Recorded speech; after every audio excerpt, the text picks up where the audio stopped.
Hello, everybody. Welcome to Truth, Wisdom, Freedom Conversations. Thank you so much for tuning in. I took a little break last week, but we are back this week. Thank you guys who are tuning in live, and also for those of you who are watching in the replay, because I know it's probably in the wee hours in the morning in the States. And of course, I'm here in Sydney, Australia, and I have here Jess Clair, who is in Brisbane. She's actually the founder of the #1 social media school for entrepreneurs. And I met her through some mutual people up in Queensland when the pandemic started. We've kept in touch in social media, so it's pretty cool to reconnect in this way. I'm excited because today our topic is owning your drama and trauma transparently and turning it into abundance. And what I really like about Jess is that she is this bridge between the spiritual and then the non-spiritual, right? The folks that kind of traverse the spaces in between. She's also pretty awesome because her life purpose is to create 1 million entrepreneurs in humanity-led business. So I really vibe with that. And she's also the founder of Here on Purpose, a not-for-profit social enterprise that explores living life authentically in the communities with higher levels of anxiety, depression, and suicide. A lot of great stuff there. Welcome, Jess. Thank you for that introduction. You made me sound great. You are great. So like, that's wow, not hard to do. I have done those things. That's pretty cool. So welcome. Yeah, Thanks so much for joining me. Thank you. So tell us a little bit about your journey. You've done a lot of work here in, you used to be in the corporate financial sector, and then now you are an entrepreneur. What happened there? How did you move from point A to where you are now? Oh, that's a very, very good question. What had me move? So I was in corporate for 18 years. Whilst I was there, I went from working in insurance to insurance fraud. It was interesting. I got fascinated with how the organization was almost tailoring itself to focus on particular groups in fraud, but overlooking what I called this kind of like mums and dads fraud. I could see that there was like racism going on within the organization unintentionally. It was like we'll focus on certain people of low socioeconomic fraud. It was very obvious fraud, but we will overlook the fact that people just add on an extra $20,000, golden ring when they have a burglary. That's okay, because that's mums and dads kind of fraud. And so I did this research program and I taught myself how to build databases and technology to demonstrate the racism. And it didn't really go well. It didn't go well. It didn't take it well. It was really eye-opening for me. There was sort of this systemic thing going on. So I got very interested in research. I started studying sociology and then moved into data science, and was someone who created systems and algorithms to understand more of what was going on with people. And so I got then pulled into corporate and did that, and then went into strategy. All of it was in this pursuit of how can I make more of a difference? How can I really get to a place where we really impact people and demonstrate this stuff? Unfortunately, it didn't matter how much research I did, didn't matter what programs I was making. I eventually was in a very great position where I was writing the strategies for a big financial services company. But even then, when I pointed out that we had 8 million customers and that we are a financial service company that could completely shift the trajectory of finances in Australia because of what we know, if we shifted to this sort of humanity purpose-led way of working, it was like, no, we just need to sell products. Can you just do your job? It was like, I can't understand why we wouldn't do this. That was really disheartening, but at the same time, gave me sort of the impetus to move into where I moved into, which was I started doing work in transformational programs and started learning myself about my own stuff. Let's talk about your own stuff. That's really interesting too, because I think as leaders or business owners, whether entrepreneurs or small businesses, it's really important to look at our blind spots. And, we're both members of we were just talking before about the LGBTQIA plus, all the letters and the alphabet community, right? We're both members of that. And identity definitely is a key player when it comes to being a leader, right? And so how did you break through the limitations of identity to come to where you are today? Because I think most leaders feel trapped by identity, the expectations of what's expected of them.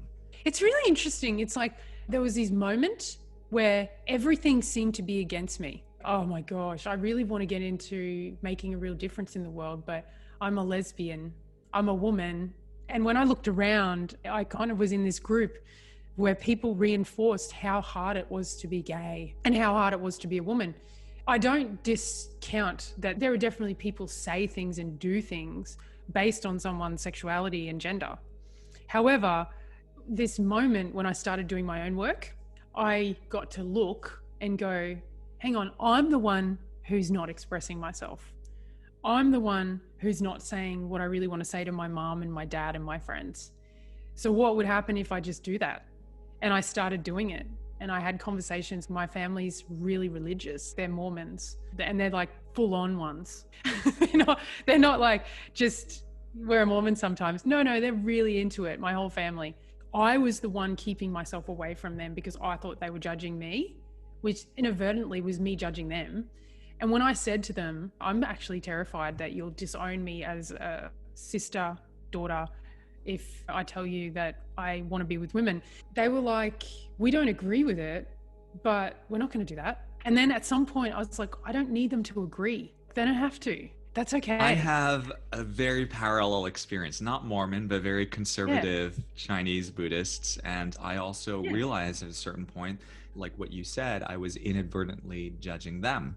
I also thought I was going to be disowned, but it was not that. It was something else. Of course, they still want me to get married to a nice Chinese girl. They don't agree with my sexual orientation, and it's now comical. Oh, right, yeah, no, that's not happening. but it definitely, it makes you empathize more. You really build your empathy, and I think as a business owner, as a leader, you need to be able to exist in a space where people don't see eye to eye with you, and to identify with, as we're talking about drama and trauma, right? Some people can hold sexual identity as a badge of honor, a badge of trauma, and that's theirs, it's mine. It's really refreshing to see that point of view of like, oh, hey, yeah, I was inadvertently judging them as well. It's actually not easy. I'm just going to say this. This is not to discount that there are things that genuinely happen to the LGBTIQ plus community. What I could see is it's actually not that easy being a Mormon either. They really believe in what they're doing and it's really important to them. And they're saying, believe in God, going to church on Sundays, doing particular practices and things. Well, it's not easy being that way in life because everyone is judging them just as much because of their religion. And so actually started to develop a compassion for that. Them saying, I don't believe in me being gay. I don't really believe in their religion. So I kind of get it. I don't need them to. It's okay. And they don't need me to, but we can still have a really powerful and loving and connected relationship, which we do.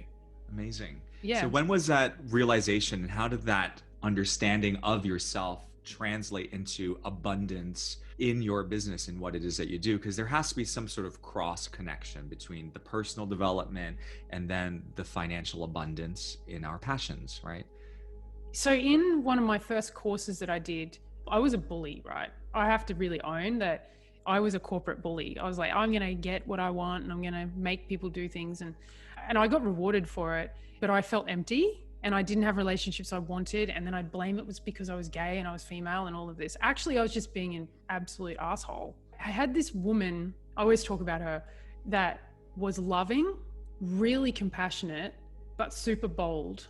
So she gave me this safety to say anything, but would also at the same time always call things out. But I felt safe as she was doing it too. And I'd never experienced someone like that. And I like to think, people that are involved in personal development and spirituality and making a difference to people actually are that space where they're loving, but they call things out. She did that to me and said, are you going to complain for the rest of your life or are you going to do something about it? And no one had ever said that to me. And no one had ever listened to me like her either. And it was in that moment that I was like, wow, I really do just complain about everything. And in that course, everything shifted. I saw how all I knew to do was to be dominating to people, controlling, and really just be a jerk to get what I wanted. But I also saw that the backflip of that was that I wasn't actually getting what I wanted. I was having friendships that weren't great. I was stuck in my job. And when I got to release that, and I went to every single person that I had impacted and said, this is what I've been doing, and I'm not committed to being that, and I want to create connection with people now. And I started to actually get connected to people. And I started to see that everyone was sort of the same. There's no one not experiencing some form of discrimination. I'm even going to say it, even white males are discriminated against because of their privilege. I know that sounds weird, but it's like, if you're a white male, women, there are groups of people that will just dislike you because you happen to be a white male. And that's not to say that there's not privileges of being a white male. Of course, they're legitimate privileges. That doesn't mean they don't experience what I experience either. They experience discrimination just as much. I definitely can see that. That's a bold thing to say. So thank you for saying that. So what are some of the top traumas and dramas that you see people moaning and complaining about when they are on this journey? You kind of mentioned your own personal experience with that. What do you see in the clients that you work with when they're trying to start transitioning from, let's say, this corporate job and they're moving into their own business and there's all this negative self-talk? What kind of themes do you see? The biggest theme is I can't really be myself. Like, it's a nice idea, but we can't really be ourselves. And it's a good problem to have, because if you're moving from, I can't get what I want in life, I can't do this, I can't do, when you become an entrepreneur or you actually start creating a humanity-led business or a self-expressed business, it's not like you have less problems, you actually get bigger ones, but they're just more meaningful. The problems are more meaningful when you solve them. The biggest problem is I can't really be myself. I find that fascinating, that we've created a world where people think it's weird to actually legitimately, authentically be ourselves. It's a integrity piece, isn't it? Oftentimes when I hear people say, oh, I'm confused, I don't know what to do, it really is that. It's that they're torn between this is what my heart wants, but I have to put food on the table. So what is the smooth, graceful path to integrate the two? Because we can't forget about the rent and the logistics, right? But then also at the same time, we want to feel safe enough to express ourselves and to make what we love into something that is fruitful and abundant. That's a very good question. The words you said then were, what is the graceful and smooth way? The answer to that is that it doesn't exist. There is no graceful or smooth way. And that's probably more what I teach people, to allow themselves to experience a mess while they're creating something meaningful. Because that's what we're avoiding. Someone said this to me yesterday. There's a template for life now. We have a template for it. And neuroscience, they call it a brain pattern. We have a brain pattern for life. The brain pattern is you get a job, you make money. If you lose your job, you go get another job. If you're going to be an entrepreneur, then you've got to be sure that you've got all your ducks lined up so you can jump into it. And if that idea doesn't work, then you just go back and get a job, right? That's not what creating humanity-led business looks like, because there's no template for go out there and actually make a difference to people and make money. Only do things that bring you joy. That's it. You're not allowed to do anything else. If it doesn't bring you joy, you have to stop doing it. There's no template for that. And I think that is such a hard thing for people to grasp, because I have a lot of friends in the States who are in this mold, and a lot of them are in fear, and I talk to them sometimes, and it's strange to be around, right? This mold that you've talked about, this thing that we do that I don't know how long I've been doing it, but I've never really had a stable 9-to-5, that kind of job. I've always worked for myself in a way and created things for myself. And if that's not what I want to do right now, I don't want to do it. But that causes panic and fear in normal people. They go, whoa, no, I'm not being productive. What are some things that you would, let's say, suggest to people who are in that scarcity mindset of like, oh, time's running out, right? Which, was really just an illusion, because it's never going to run out. I mean, we'll die, but the pressure for us Yeah. completing something at a certain point in time is really just the societal, parental, whatever it is, conditions that are forcing us to do something a certain way by a certain timeline. It's not really even our own goal and expectation. It's someone Yeah. else's. I like storytelling. So I think there's a story, because people can relate to these, that at least fits some sort of template of brain pattern.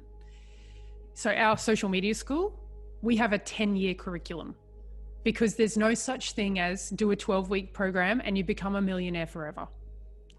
It doesn't exist. And anyone who tells you that is lying. And there is no just add water to solution to building something meaningful.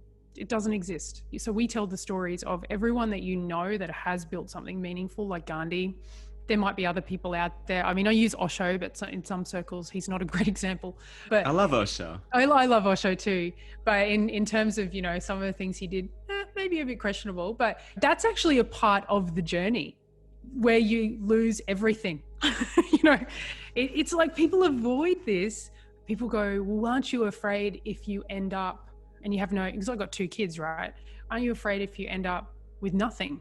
And I'm like, no, because if I end up with nothing, what's more important to me is that I show my kids the kind of human you can be when you've got nothing. If I've got nothing and I'm living out of my car, I get to show my kids, which is possibly one of the most valuable lessons on earth, how to be adventurous, how to be playful. Now, I'm not saying I won't experience all the things human beings do. I will. I'll probably be terrified. I'll probably be, oh my God, I can't believe I've done this. I'll probably feel like a failure. I'll probably cry a lot in the corner. But I'll also not hide that.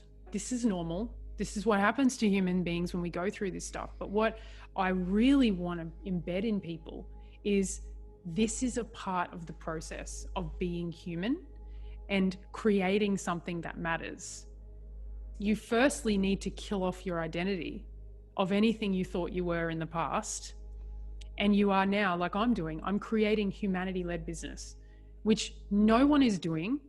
And I work with people in domestic violence, ending human trafficking, men's work, care, aged care, all sorts of things where people are doing these amazing things. And yet they're making money out of things that usually we're not known to make money in, right? So I've got to teach them how to do that. We have to fail at it a lot to work it out. Just like the guy that invented the light bulb, he's escaped me. I use him all the time. Thomas Edison? That's him, yeah. Thomas Edison. He did not sit there going, when I finally have made all the money I need to in my job, I'll go and invent the light bulb. We would be in the dark still if that was the case. He didn't. He sat there and he kept going and going, and he had no food on the table for some time, but he lived life in the adventure of it's worth figuring this out. It's a problem worth solving. If people want to stay in jobs, I don't try and convince people not to be in them. I'm interested in the creative thinkers and the visionaries who are like, I'm going to go and solve a problem worth solving, because in the process, it's going to be satisfying. It's going to be so adventurous, and it's going to be so joyful, even through the failure of it. I love that. It's the falling flat on your face that really juices you up. It gets you excited, because if there's not the risk of losing everything, then what is it all for? And this really comes down to the vulnerability aspect as well. The 4 types of vulnerabilities that have been found in great humans around the world are physical. So people that like scale Mount Everest, right? It's like they're putting their bodies and their lives at risk. There's economic vulnerability. So you see this in millionaires and billionaires who have lost millions to gain millions because they learned a lot through that journey. Social vulnerability, and then emotional vulnerability. These vulnerabilities that we have to almost be willing to show, it's embarrassing. And I think, I went to theater school. I studied to be an actor. We were taught, if you want to do this, you have to risk exposing everything, being embarrassed and looking like a fool. And that's just part of the game. And I think everyone should go to theater school or do some sort of theater training, because it really teaches you to embrace your inner clown. That is what I feel like everyone needs, so that they can feel okay to fail, I think you're probably in the same boat that I don't agree with a lot of these people who are like success, success, success, because Mm. that's not sustainable. You look at nature, there's nothing in nature that is just continually expanding. I mean, everything has a season. It's It's going all to be going. winter eventually. Exactly. Even energetically, vibrationally, if you look at the science of numerology and the frequency, the earth is never on a high frequency the whole time. Our numbers, there's a reason it goes 1 to 9 and then it recycles back. It's like we're actually going through cycles all the time vibrationally in our own frequency. Everything, the plants, everything that exists. What we've somehow learnt in our conditioning is to go, and this is what I'm out to dismantle and completely not abolish, because I'm not that there's anything to fix. I'm about it kind of disappearing because it's no longer required in our conditioning, is this idea that we can create situations for ourselves so we can avoid life. And when I say life, I mean the whole transformation process of being a caterpillar turning into a butterfly. We've created ourselves a cocoon and we never get out of it. That's the part that I'm about dismantling, is that experience that we think we cannot deal with. The mess in the middle, which is that part where the caterpillar actually turns into a hot mess before it becomes a butterfly. Somehow our society has created an idea that avoiding the mess is where the good life is, when actually it's unsatisfying, it's unfulfilling. When we look at the rates of suicide and anxiety and depression, it's highly related to being bored, and being comfortable is actually far more of an impact on our mental health than anything, as well as all of the rhetoric around actually having problems in our life or having big stuff happen to us, like losing jobs and losing relationships, is somehow there's something wrong with that. I mean, that these are good things. That is actually energetic impact in your life in front of you. It's death and renewal. It It's that is. cycle. And the indigenous people, because I come from a shamanic energy perspective as well in the healing work that I do, and in indigenous cultures, all the rites of passage are centered around death. Even marriage is a kind of death, because it's a death of your own identity or your old identity when you were with your previous family. And here you are giving birth to something new. It's a new relationship. So giving someone away, and then now here's their new life. In order to do that, you have to let go of something else. And even, puberty, or going from a middle-aged woman to then the archetype of the old crone, going through menopause. All these rites of passage are designed to make you aware that some part of you is dying. So now let's move forward into what's next. And I think because we don't have any of these types of rites, we have marriage. That's all you have to look forward to. And then everyone gets divorced. And then it's like, that's it. And then you die, right? And people have forgotten that even there are many rites of passage when you transition passions and careers. Some of us are meant to do the same thing for the rest of our life. Some of us aren't. We play and dabble and we create and explore. And that's like what you said, it's messy. I think if we were to design a curriculum that would actually serve humanity, it would not involve learning lots of things: money, status, power, ability to win an argument, as any form of barometer to success. That's where I think we're really off. The curriculum would include things like success measures of how quickly you are able to distinguish for yourself where you were responsible for something, how much you were able to feel and allow the feeling of sadness, hurt, regret, shame, guilt for the moment that it was there, and then move it through your body until you can energetically, release it. These kind of barometers, your ability to connect with someone else instead of judge them, get curious instead of form opinions. These are the kind of barometers, I would say, as to what I would say would be success in living. I definitely agree with that. I had an experience this morning. I call it rebounding. It's how resilient we are, and it's the speed and efficacy in which we do that. And of course, in the beginning, it's hard, because when you feel like you want to gouge your eyes out, you want to do it for a very long period of time, and you're like, and you get stuck in it, and it's this whirlpool, and it feels like a really dark place. But then after a while, it becomes quicker and quicker. I'm in the midst of this project, and it's way beyond me, and I was sitting in the park, and I was just overwhelmed with all the sadness, because I knew that part of my old self, the part that was in that safe, comfortable box, had to go. And that was sad to me, because that existed for so long, and I had to give it a release. So I was playing my songs, sitting in the park, and feeling that. We need to give ourselves the space, the stillness, and the possibility to express even these seemingly negative emotions. Why are you feeling sad? I'm feeling sad just because I'm feeling sad. So let me feel sad, right? That was a big transition for me. So I did a lot of transformational leadership work, and it was very mind and language orientated in the beginning. And it was phenomenal in terms of my learning. But what really grounded it for me was when I started doing work in shamanic work, somatic body work, and energy. Actually allowing myself to connect to both my language and my energy, and my mind and my body. That was really when I started to see things shift. I'm talking, I take hours and hours off during the week because I get more done.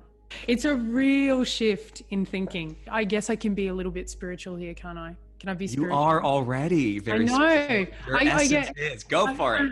I'm always aware of the audience though. But I guess I even said to a client today, right? She's creating some amazing stuff. She's like, I've got all these actions to take. I've got to do this. And I said to her, I don't want you to take any actions. I want you to take 3 hours off, turn off your phone, do nothing, go out and talk to the trees and the sky, put your feet in the grass. And I want you to tell them what you need from them until you realize that you're not doing this alone. And they're far more equipped.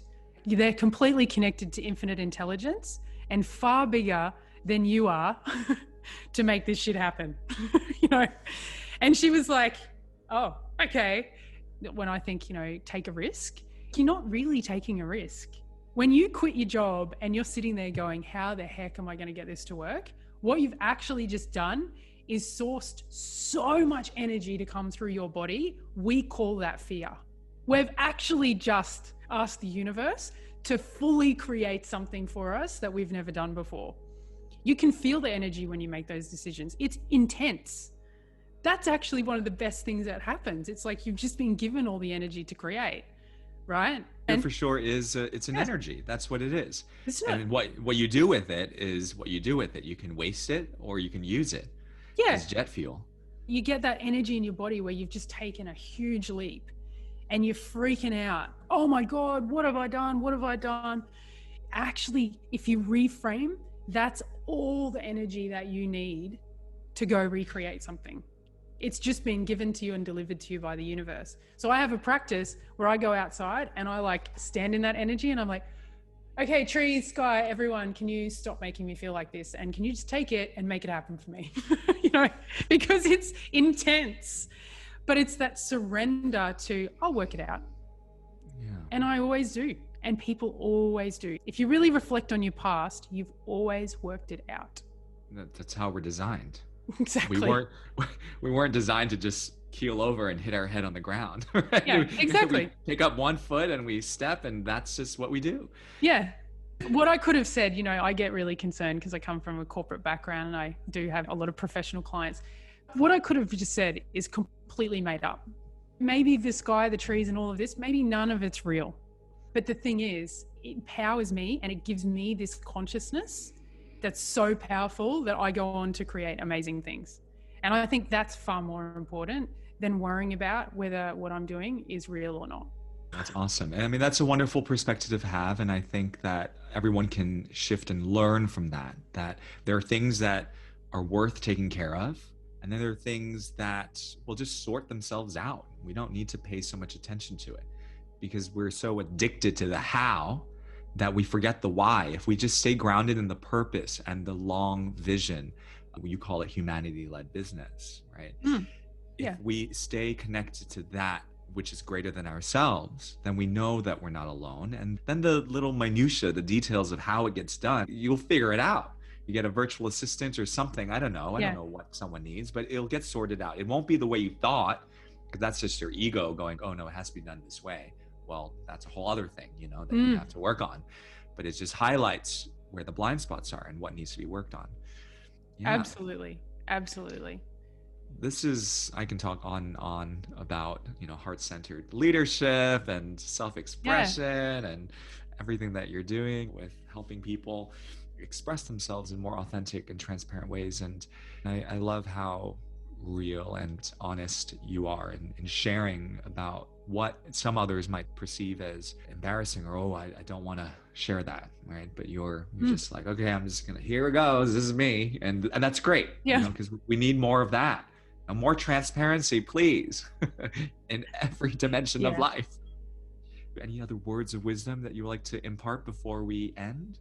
No, just thank you. Thank you for having me on, giving me the opportunity to share, because I do love talking about this stuff and I don't always get an opportunity to. So thank you. Thank you so much. And for those of you watching who want to learn more about how Jess applies this in a business sense in social media and how she helps entrepreneurs build their businesses through social media, please visit her website. It's also linked in the comments. It's #1socialmediaschool.online.